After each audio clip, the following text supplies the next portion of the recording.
welcome back. We are here with deck tech for another black-white tokens deck. We're going to be doing a modern challenge, Saturday morning online modern challenge event. I'm actually recording this after the fact, so I already played it, but I won't have any spoilers in here. Just going to go over the deck tech and the choices I made.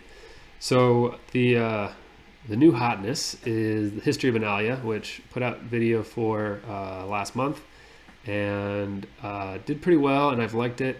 I have since that league that I posted 2 more leagues where I got to test that a little bit more. Went 2-3 in one and 4-1 in the other. After that, the first one being that 5-0 that I posted, and it's been pretty good. I do like it. It's interesting. It's a cool card, so it's kind of hard to know if I'm just biased because I like the card a lot. But it's possible it could be a player. It's just, again, it's something that you kind of have to go in on, and you're not making a lot of changes. If you look at the rest of the deck, the rest of that looks pretty similar, other than other things I'm trying out, but we'll get to that in a minute.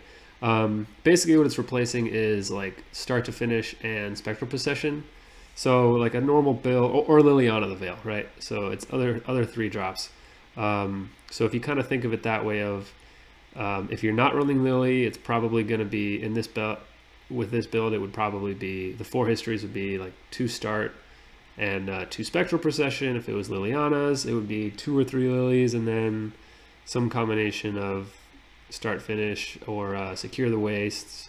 And obviously, you know, we would take out something else like this cast out, for example, which again we'll get to that in a second.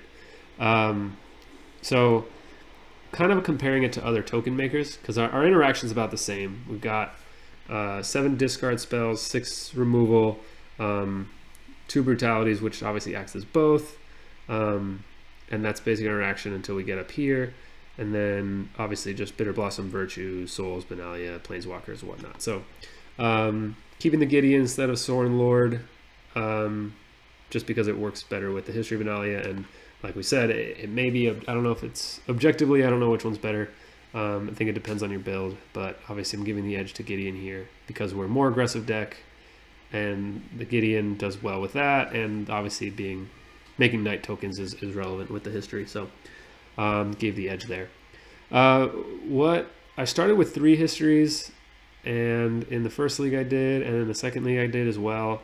My thinking was that we weren't going to be, it was kind of just a grind your card as a value card. It was getting 2 tokens over 2 turns for 3 mana, which is great because it's still 4 power worth of tokens.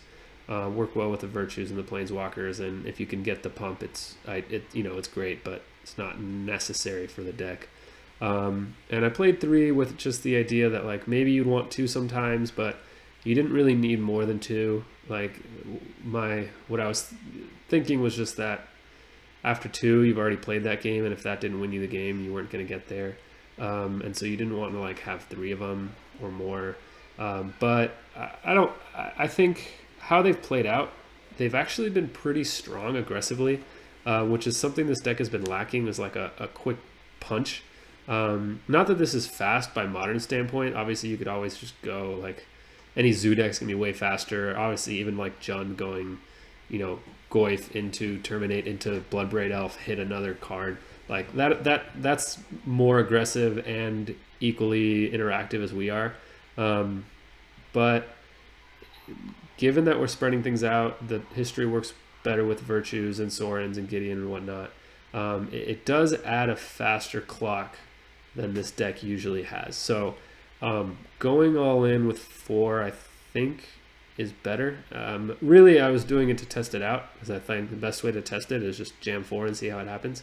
But having redundant histories is good, and I think the times where I've been kind of flooded with them and they're too slow and I haven't been able to play them, if I just think of these as being start finish or Spectral Procession or Liliana, maybe Liliana's different, but even then it'd still be glutted on 3 drops.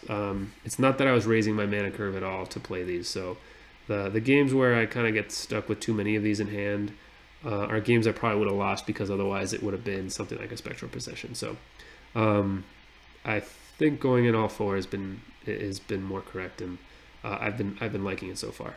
So how it's played out is it has been pretty good. Again, it's a powerful card. We're making tokens. Basically, you're trading a 2/2 with Vigilance versus something that flies. Now, with Virtue, you obviously want Flyer because Vigilant and Flying is a hugely good combination in Magic. Just to be able to get in there without thinking twice and still being able to hold back on defense and do what you need to do. The Vigilance here still works sometimes because, again, sometimes they just don't have a board. There's a lot of decks that don't play creatures. Obviously, the Vigilance is not important if they're not playing creatures, but a lot of times where they don't want to block, or you've been able to remove things with Fatal Push or Path to Exile. And honestly, if they're 3/3 Vigilance tokens that are attacking, it's a lot stronger. And then when they're 4/3s or 5/4s, then it's huge. And that's what makes it good for real, is when you do get to that third chapter, if you have a Night Out, you've got a big Vigilant creature that you can just shove in there and worry about the blocking later. The other thing that I've liked is it's 3 mana and just the 3 mana, whereas Lingering Soul is obviously it's a better card, no question, but to get to your 4 power, you have to spend 5 mana, where this will get you your 4 power by the next turn. It's still the same thing where you get 2 one turn and 2 the next turn. With a Virtue out, it's less. It's 3 and then 3 instead of Souls with a Virtue out is 4 and then 4. But that said, it's still 3. The next turn you get your token and you still have all your mana up to interact or to play a Planeswalker on turn 4, or realistically like play your second History of Benalia and then leave open a mana either if you draw Thoughtseize or Inquisition, or just to leave open Path to Exile. So like being able to interact and still, or being able to have your tokens and still have mana up on that 4th turn was pretty huge. And then obviously on the 5th turn where you get that chapter 3, you can do whatever you want. You can cast your cast out, Collective Brutalities, discard spells, removal spells, whatever it is, or just more threats, right? Just drop another Virtue or whatever it might be. So being able to just keep it at 3 mana and eventually get your tokens is good. I've had a lot of opponents respecting these a little bit more because it's 1/1 and because they're 2/2s or sometimes 3/3s with a Virtue out. I've had opponents respecting these as real creatures a lot, so they've been, a lot of times the first token has been, people have been, burning their removal spells on it, which obviously is a favorable trade for us because, we pay 3 mana, get a token, they'll burn it. Even if they bolt it or push it, we still up a card because the next turn we get another 2/2. Like, we're down some tempo if they're attacking us, but that's where you have to be able to know your matchup, and maybe you're not just jamming this and tapping out on turn 3. Maybe you're still interacting on turns 2 and 3, and then turn 4 you can play this and leave open a mana for a removal spell. So it just changes a lot matchup to matchup, but it goes with the deck in that it's kind of grinding out. We talked about splitting up the tokens for sweepers and whatnot.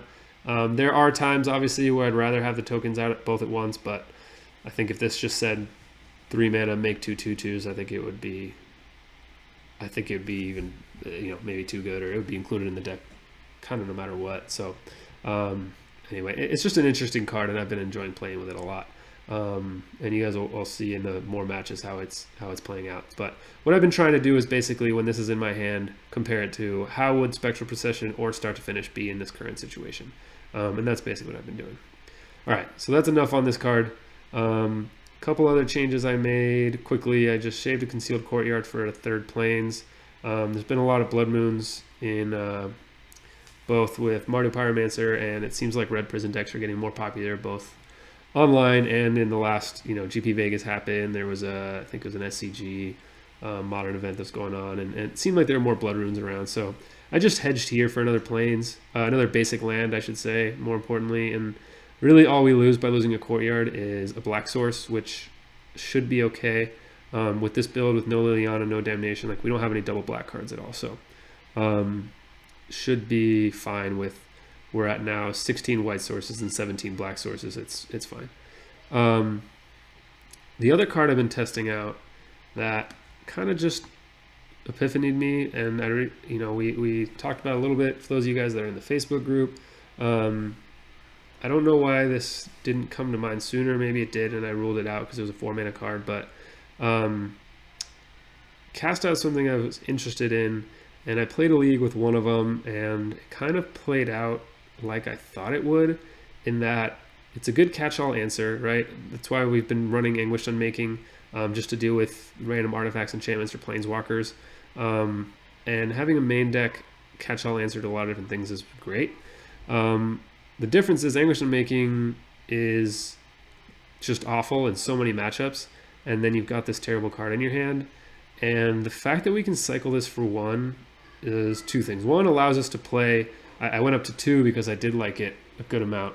Allows us to play 2 catch-all answers to things like Ensnaring Bridges and Planeswalkers, and obviously Tron's a big one with that, but even just like, Liliana, Eldritch Moon Lilianas and Jaces and Teferis and things that, even though our creature deck can be hard to, sometimes the decks play out in a way, or the games play out in a way that we can't just attack and kill our planeswalkers. It's not a guarantee. So being able to do that and deal with this is important. But also just to be able to cycle it away for 1 mana is huge. I think if this cycled for 2, I don't think it'd be good enough. But it's not that hard to find turns where you just have an extra mana.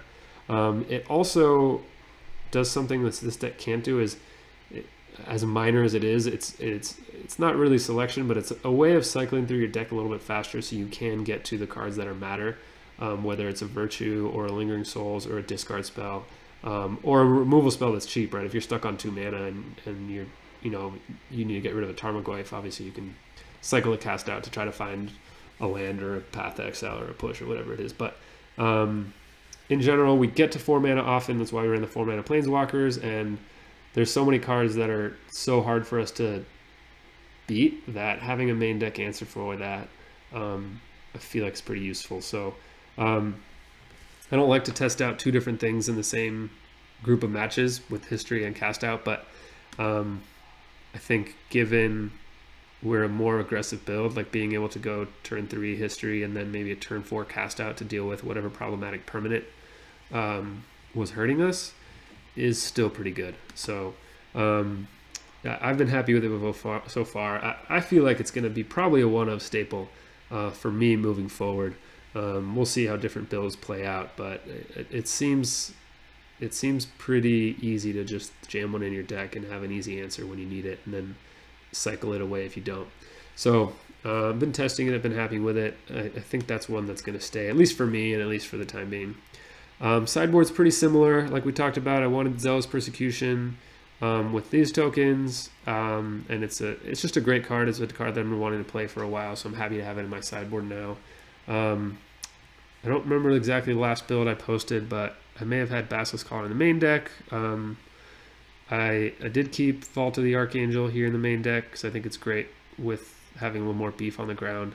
But keeping the Collar in the sideboard, not sure how long I'm going to keep this, but it seemed right with having 2/2 Vigilance tokens. Like, it's nice to, or bigger with the Virtue, of course, but being able to jam in there with Lifelink and Vigilance, or Lifelink and Death Touch, is great, especially on a Vigilant creature. The rest of the sideboard's pretty much the same. Ruin Halo I've been happy with at the recommendation of a lot of other tokens players, and I think it's been a great one-of sideboard card, and that's it. So that's the deck. Hope you guys enjoy the matches. We are getting close to, or I'm getting close to 100 followers on this YouTube channel that kind of happened on accident. So figure you could do something fun for that when we get to 100. If you guys have recommendations or ideas of something kind of interesting I could do for new videos for next month, once we hit 100 followers, then I'm all ears. So leave your suggestions in the comments, and hopefully we'll be able to do something fun for that. Thanks for watching, and enjoy the matches.